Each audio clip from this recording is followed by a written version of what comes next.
You remember in the first inauguration, Donald Trump became president? Think it's a coincidence that he asked for all Christian pastors to say those prayers? You go back and look at the first inauguration. It was Franklin Graham, Wayne T. from Detroit, Paula White, a guy named Hispanic pastor who believes in deliverance, Rodriguez. And all of them, when you listen to their prayers, they were actually canceling the curses that were on the United States.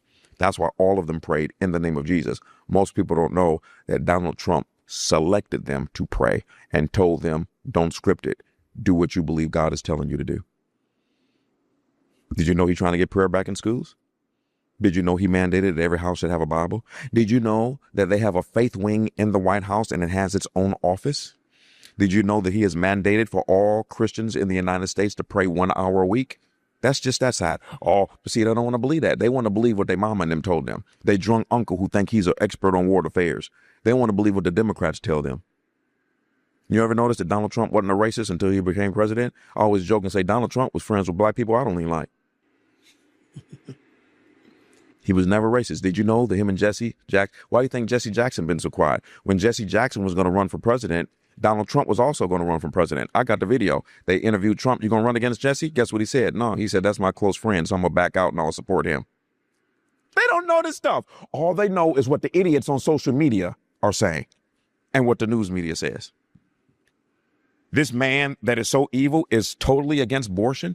This man that is so evil has reversed the mandate that women can go in a girl's bathroom, that women can be. He's reversed all of that. Men can go in a girl's bathroom. Mm-hmm. Yeah. Did you know that he's mandated for the HBCUs to get $255 million a year, permanent funding that they never got before? HBCUs were the only organization that had to beg money from the government every year. When Donald Trump found that out, he gave them equal status to Yale and what's the other one? Harvard, permanently, even after he leaves. They don't know that.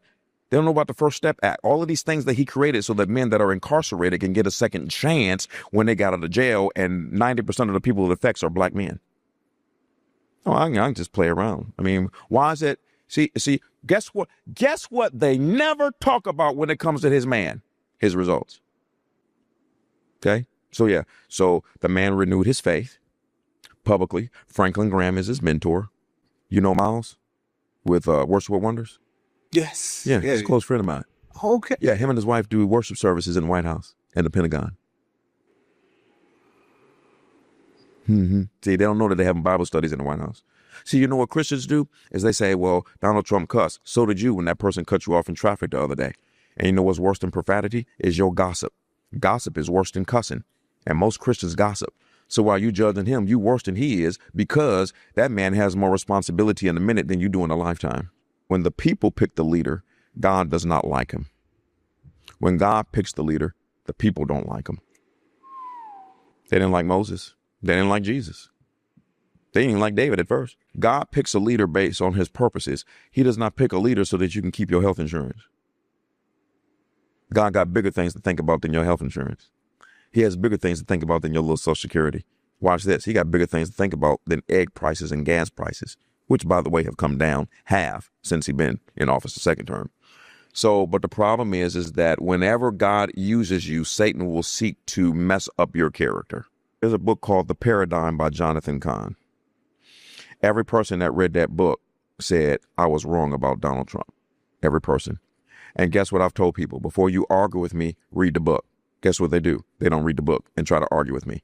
So they let me know your mentality. You don't like to educate yourself. You just like to argue. Did you know what we just did with Venezuela? You know? Yeah. Well, I've been saying for years, all you got to do is start fighting a war against these drug dealers and they're stopped. So he decided to do it. Did you know that after they took the president and flew him past the Statue of Liberty, that they went back to the Venezuelan government and said, now we're going to start bombing you until you let those 800 pastors out of jail that the Venezuelan president put in jail? This is the type of stuff this man is doing in private. So men who have wisdom, we know this. People who watch reality TV, they don't. Because they on social media just looking up stupid stuff by stupid people all day long. These people don't even know how to do research. They just go with somebody put a video, Trump is a racist. That's right. He's a racist. Okay, you keep believing that.